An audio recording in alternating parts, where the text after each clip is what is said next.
देखते रहो। देखो फर्स्ट क्वेश्चन है, ऐसी परिमेय संख्या लिखिए जिसका कोई व्युत्क्रम नहीं होता है। तो सुनो, ऐसी परिमेय संख्या पहले समझती है, जिसको बट्टे में लिख सकते हैं, जैसे P बट्टे Q है ना, R बट्टे S, 2/3, इसको बोलते हैं परिमेय संख्या। ठीक है, जिसको बट्टे में लिख सकते हैं उसको परिमेय संख्या बोलते हैं। तो परिमेय संख्या समझ गया। अब जिसका व्युत्क्रम नहीं होता है, ठीक, व्युत्क्रम मतलब समझती है, नहीं जानती है, देखो समझे तो पाओ ना। व्युत्क्रम का मतलब होता है उल्टा। ठीक, क्या होता है उल्टा। जैसे देखो 1/2 है ना, इसका हो जाएगा 2/1, ये हो गया व्युत्क्रम। हाँ, 4/3 लिखे ना, इसका व्युत्क्रम क्या हो जाएगा 3/4। ठीक है, जैसे 5/6 लिखे, इसका व्युत्क्रम क्या हो जाएगा 6/5। तो सुनो, दो चीज समझ में आ गया। परिमेय संख्या किसको बोलते हैं, जिसको बट्टे में लिख सकते हैं, जैसे 6/7, और इसी का व्युत्क्रम करेंगे तो हो जाएगा 7/6। तो व्युत्क्रम मतलब उल्टा, परिमेय संख्या मतलब जिसको बट्टे में लिख सकते हैं। अब क्वेश्चन है कि ऐसी परिमेय संख्या जिसका कोई व्युत्क्रम नहीं होता, मतलब जिसको हम उल्टा कर ही नहीं सकते। बोलो वैसी कौन सी संख्या जिसको उल्टा नहीं कर सकते? जीरो।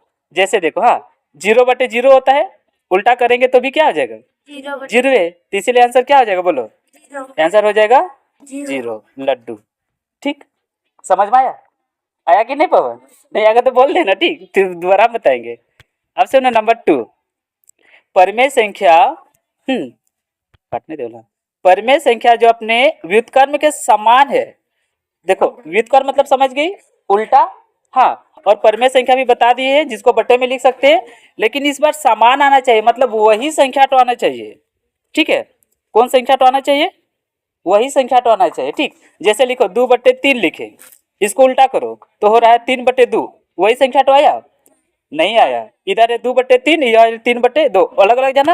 अब देखो लेते हैं 1/1, अब इसको उल्टा करो तो भी 1/1, दोनों तरफ समान आया कि नहीं? हाँ, तो वो कौन सी संख्या हो गई, बोलो 1। अगर हम 1 को व्युत्क्रम कर भी रहे हैं तो संख्या समान आ जा रहा है, तो आंसर क्या हो जाएगा 1। समझ में आया? हाँ, अब सुनो, 1 करने से समान आ गया, अब -1 करो तो -1/1, इसको भी उल्टा करेंगे ना तो भी -1/1। अब माइनस को ऊपर लिखो, नीचे लिखो या बीच में लिखो, सब जगह चलता है ना। ऊपर लिखेंगे तो भी सही, नीचे लिखेंगे तो भी सही, और बीच में लिखेंगे तो भी सही। तो अगर समान बोलेगा तो आंसर हो जाएगा तुम्हारा जाके -1 और 1। ठीक है, क्योंकि इसका व्युत्क्रम करेंगे तो 1 और -1 ही आएगा। लेकिन अगर बोलेगा कि व्युत्क्रम होता ही नहीं है, तब क्या आंसर होगा 0। ठीक है, जिसका व्युत्क्रम नहीं होगा तो क्या होगा 0, और व्युत्क्रम समान बोलेगा तो या तो 1 और नहीं तो माइनस। समझ में आया? समान बोलेगा तो क्या होगा आंसर, समान बनेगा 1 -1, 1 नहीं तो -1, और व्युत्क्रम नहीं होता है उसका 0। फिर से आएगा क्वेश्चन पे। हाँ, आगे देखो आप 3 नंबर, परिमेय संख्या जो अपने ऋणात्मक के समान है। ऋणात्मक मतलब होता है माइनस साइन। ठीक है, ऋणात्मक मतलब माइनस साइन, और धनात्मक मतलब प्लस साइन होता है। ठीक, धनात्मक मतलब प्लस साइन। अब देखो समान बोला है, ठीक, जैसे देखो एक संख्या रेखा बनाते हैं ऐसे, ठीक, हाँ, बीच में 0 होता है, इधर होता है 1, इधर होता है -1, इधर होता है -2। ठीक है, अब देखो यहाँ पे क्वेश्चन बोला है कि ऋणात्मक के समान। देखो ऋणात्मक -1 -2 हो रहा है, तो -1 के सामने कौन सी संख्या है, तो आंसर हो गया 0। मतलब 0 जो है वो ऋणात्मक के समान है। ठीक, समान मतलब उसके बराबर है। जैसे एग्जांपल बता रहे हैं आप, ऋणात्मक का मतलब होता है कर्जा। ठीक है, कितना कर्जा, मतलब तुमसे कोई पैसा पाता है। ठीक है, ऋणात्मक का मतलब तुम्हारे से कोई पैसा पाता है। ठीक है, तो सुनो, तुम्हारे पास कोई पैसा पाता है, ठीक है, समझो पवन, अगर मान लो तुमसे कोई पैसा पाता है, इसका मतलब तुम्हारे पास पैसा नहीं होगा। अगर तुम्हारे पास पैसा रहता तो तुम उसको दे देता तो तुमसे पैसा पाता नहीं पाता ना। ऋणात्मक ये साइन बता रहा है कि तुमसे कोई पैसा पा रहा है। अब सुनो, जब तुमसे कोई पैसा पाता है, इसका मतलब तुम्हारे पास 1 टका है, मतलब 0, इसलिए आंसर हो गया 0। समझ में आया? हाँ? ऋणात्मक का मतलब क्या हो गया, बोलो ना 0, क्योंकि ऋणात्मक का मतलब तुम कर्जे में है, कर्जे में, इसका मतलब तुम्हारे पास कोई पैसा नहीं है, और कोई पैसा नहीं है तो पॉकेट खाली है, मतलब 0। चलो अब सी समझी, तो इसका आंसर क्या हो जाएगा 0, सी का आंसर हो जाएगा 0। ठीक, तो 1 का भी आंसर 0 और सी का भी आंसर 0 और बी का आंसर हो गया एगो 1 और एगो -1। ठीक, अब देखो डी नंबर। हाँ, क्या परिमेय संख्याएं भाग के अंतर्गत सदैव संविलित होते हैं? ठीक है, देखो क्या परिमेय संख्या है, परिमेय संख्या समझ लिए, बता दिए है, इसको बटे बट्टे में लिख सकते हैं। भाग, भाग मतलब भागा, जानती है ना, के संविलित होते हैं। ठीक, अंतर्गत सम हाँ, अंतर्गत सदैव संविलित होते हैं, तो इसका आंसर हो जाएगा नहीं। ठीक है, वो हमेशा, ठीक है, संविलित नहीं होते। चलो ये हो गया, तो इसका आंसर हो जाएगा 4 का नहीं। ठीक, 4 का आंसर क्या हो जाएगा, संविलित नहीं होते। अब 5 का देखो, क्या परिमेय संख्या है भाग के अंतर्गत सदैव क्रम विनिमय में होते हैं? देखो क्रम विनिमय मतलब थोड़ा सा अदला बदली कर दो, आगे पीछे किए थे ना। ठीक है, तो परिमेय संख्या को अगर हम आगे पीछे करेंगे तो अंतर्गत वो हो जाएगा। ठीक, लेकिन अगर सदैव अंतर्गत करेंगे तो वो नहीं होता था, तो इसका आंसर हो जाएगा, इसका आंसर क्या हो जाएगा, नहीं। तो क्रम विनिमय भी इसका आंसर नहीं होगा। चलो डी तक हो गया, मतलब कि परिमेय संख्या के अंतर्गत अगर संविलित करेंगे तो भी नहीं होगा और क्रम विनिमय करेंगे तो भी नहीं होगा। हाँ, ई तक हो गया ना। ठीक, डी हो गया, ई हो गया, अब आते हैं एफ पे। नेक्स्ट, आगे देखो, क्या परिमेय संख्या भाग के अंतर्गत सहचार्य है? ठीक, एफ नंबर, तो इसका भी आंसर हो जाएगा नहीं। ठीक, क्या हो जाएगा आंसर, नहीं। आगे देखो नेक्स्ट, क्या हम 1 को 0 से भाग लगा सकते हैं, मतलब 1/0 लिख सकते हैं? नहीं। 0/1 हाँ, 0/1 होता है, लेकिन 1/0 नहीं होता है, तो इसका भी आंसर क्या हो जाएगा, नहीं। अब रिक्त स्थान ठीक, रुक जाओ हल्का, इसका भी आंसर हो गया नहीं। तो सुन लो मेरी बात ध्यान से। हाँ,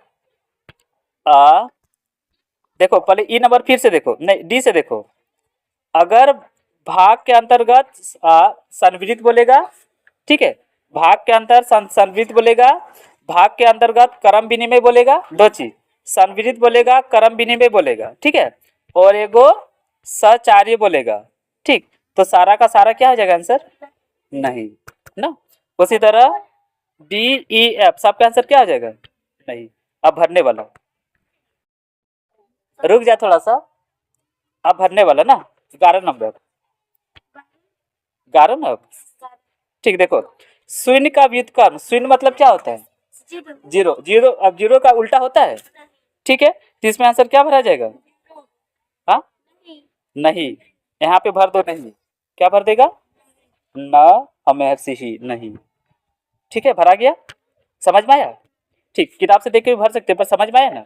अब देखो संख्याएं, खाली जगह तथा खाली जगह के व्युत्क्रम, व्युत्क्रम मतलब उल्टा। ठीक है, उसमें देखो एक जगह भरेगा 1 और एक जगह भरेगा -1, समझ आए थे ना पीछे, हाँ। वही वाला है। तो ए और बी तो वही वाला है जो पिछले समझाए थे। चलो अब सी नंबर पे आए, परिमेय संख्या तथा उसके गुणनफल। ठीक है, देखो परिमेय संख्या तथा उसके व्युत्क्रम का गुणनफल। हाँ, परिमेय संख्या जैसे मान लो 5/6, कितना लिए, अब उसका व्युत्क्रम कर दो, हो गया 6/5, इसको ना गुना कर दो, गुणनफल मतलब गुना। तो बोलो देखो 6 6 कट रहा है, 5 5 कट गया, कितना बार में कटा, तो कितना आ गया बोलो, तो वहां पे क्या भराएगा, सी का भर दो 1। समझ में आया कैसे 1 आया, सो काट के। ठीक, सही बोली। अब देखो डी नंबर, दो परिमेय संख्याओं का गुणनफल हमेशा, अब दो परिमेय संख्या उसको गुणनफल करेंगे। ठीक है, हाँ, दो परिमेय संख्याओं का गुणनफल हमेशा क्या होता है, ठीक, तो दो परिमेय संख्या को गुणनफल करेंगे ना, जैसे देखो 5/6, इसको गुना कर दो 3/6 से। ठीक है, देखो 5 तिया 15 और 6 6 36, तो देखो 15/6 ये भी परिमेय संख्या है, ये बटे में है ना, तो मतलब ये भी परिमेय संख्या है। तो परिमेय संख्या का गुणनफल हमेशा परिमेय संख्या ही होता है। हाँ, इसलिए यहाँ पे क्या भराएगा, परिमेय संख्या ना। तो डी नंबर था ना रे, दो परिमेय संख्याओं का हमेशा दो परिमेय संख्याओं का गुणनफल हमेशा परिमेय संख्या होता है ना, तो परिमेय संख्या यहाँ पे भर देना। ठीक, डी तक समझ में आ गया। अब ई देखो, समझे ना रे डी तक, ई देखो, हाँ, किसी घनात्मक मतलब प्लस साइन परिमेय संख्याओं का व्युत्क्रम। हाँ, पहले घनात्मक परिमेय संख्या लेना है, जैसे 5/6 ले लिए, 6/5 ले लिए, प्लस का साइन। अब इसका व्युत्क्रम कर दो, ठीक है। तो व्युत्क्रम कर देंगे, प्लस 6/5 लिए, उल्टा कर दो तो 5/6, ठीक है। तो अब ये उल्टा कर देंगे तो क्या प्लस टू माइनस बन जाएगा, तो अभी भी प्लस रहेगा कि नहीं। मतलब परिमेय संख्या अगर धनात्मक में रहे, उसका व्युत्क्रम कर देंगे तो भी धनात्मक में ही रहेगा, मतलब तो भी प्लस में ही रहेगा। तो यहाँ पे क्या भरा जाएगा, हाँ तो यहाँ पे भर देना धनात्मक, ठीक। ई नंबर में क्या भर देगी, नमे करना आधा तो धनात्मक, ठीक, भर लेगी ना। जो डी हो गया ना, अब एफ ना रे, ई हो गया ना, हाँ एफ। किसी ऋणात्मक परिमेय संख्या का गुणनफल, देखो ऋणात्मक मतलब होता है माइनस, ऋणात्मक मतलब उसका अगर व्युत्क्रम कर देंगे, देखो मान लो -6/5 लिए, इसको उल्टा कर दो तो -5/6 होगा, तो भी माइनस में आ रहा है कि नहीं, ठीक है। तो इसका यहाँ पे भरा जाएगा तुम्हारा ऋणात्मक, ठीक। क्या भरेगा, ऋणात्मक मतलब माइनस, ठीक। अब सुनो ध्यान देना, अगर परिमेय संख्या धनात्मक परिमेय संख्या को व्युत्क्रम करेंगे तो धनात्मक ही होगा, और ऋणात्मक परिमेय संख्या का व्युत्क्रम करेंगे तो ऋणात्मक भी होगा। ये हो गया। अब आ रहा है जी नंबर ना, देखो 1/x पर x के जगह में 0 नहीं रखना है, यहाँ x = नॉट 0 लिखा है ना, 1 रखो 2 रखो 3 रखो, का व्युत्क्रम क्या होगा, ठीक है। तो इसका व्युत्क्रम हो जाएगा x ही हो जाएगा, क्या हो जाएगा, तो यहाँ पे भर देगी x, ठीक। अब h नंबर देखो, किसी परिमेय संख्या का शून्य से विभाजन, h है यहाँ पे है, ठीक है यहाँ पर भी है, हाँ यहाँ संभव नहीं है, ठीक है। देखो किसी परिमेय संख्या का शून्य से विभाजन, परिमेय संख्या लिए जैसे 5/6, इसको शून्य मतलब 0 से विभाजन करेंगे, ठीक, तो वह संभव नहीं है, यहाँ पे भर देना संभव नहीं है, ठीक। थोड़ा देर बैठो, संभव नहीं है, समझ में आया। अब चलो, अब 12 नंबर लास्ट, क्या देखो, हाँ क्या -1 पूर्णांक 1/8 का व्युत्क्रम प्रतिलोम 8/9 क्यों अथवा क्यों नहीं, मतलब है कि नहीं। तो देखो 8 एकम 8 में 1 जोड़ दो 9, तो 9/8 हो रहा है ना, गुणात्मक प्रतिलोम बोला है ना, गुणात्मक प्रतिलोम कर दो, ठीक है। तो 8/9 होगा कि नहीं होगा, तो नहीं होगा, इसीलिए आंसर हो जाएगा नहीं, ठीक। समझ में आया। अब देखो बी नंबर, क्या 3 पूर्णांक 1/3, देख गुना करो, 3 तिया 9, 9 और 1 10 का गुणात्मक प्रतिलोम बोरा 0.3 है या नहीं है, ठीक है। तो आंसर है, जैसे देखो बता रहे 10/3 हो रहा था ना, इसको भागा लगाओ, 3 से भागा लगाएंगे ना, देखो ही तो एक बार 3 बार में लग गया 9, अब पॉइंट आते जाएगा, ठीक। प्रतिलोम 0.3 है या नहीं है, तो आंसर क्या हो जाएगा, हाँ है, ठीक, गुणात्मक प्रतिलोम। अब देखो सी नंबर, लगता है बी समझ में नहीं आया क्या, देखो क्या 3 पूर्णांक 1/3 ना, तो 3 तिया 9, 9 और 1 10/3, 10/3 नीचे 3 है ना। अब पहले इसका गुणात्मक प्रतिलोम करो, प्रतिलोम मतलब उल्टा करेंगे तो 3/10, अब इसको भागा लगाओ, ठीक है। देखो तो 3 को भागा लगाना है 10 से, तो लगेगा नहीं, पहले पॉइंट बैठेगा, ठीक है। रुको रुको रुको, उल्टा कर दिए, उल्टा कर दिए 3 से भागा लगाना है 10 को, ऐसे मतलब ऐसे हुआ था 3/10, फिर से देखो, ठीक है। देखो 3 तिया 9, 9 और 1 10, तो मतलब कि देखो हाँ हो रहा है यहाँ पे 10/3।